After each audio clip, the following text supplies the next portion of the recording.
পথ বেঁধে দিল বন্ধনহীন গ্রন্থি।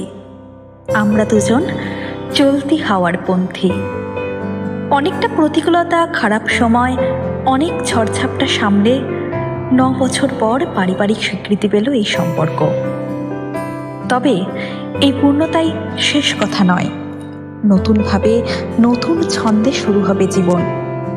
এভাবেই সারাটা জীবন পাশে থাকতে চাই, সারাটা জীবন একে অপরের পরিপূরক হয়ে কাটাতে চাই। অনেক বাধা বিপত্তি কাটিয়ে অটুট রইল ভালোবাসা। 9 বছরের ভালোবাসা পারিবারিক পূর্ণতা পাচ্ছে আগামী 27শে নভেম্বর 2024। এভাবেই হাতে হাত রেখে সকল পরিস্থিতি সামলে সুন্দর হয়ে উঠুক নতুন জীবনের এই পথ চলা।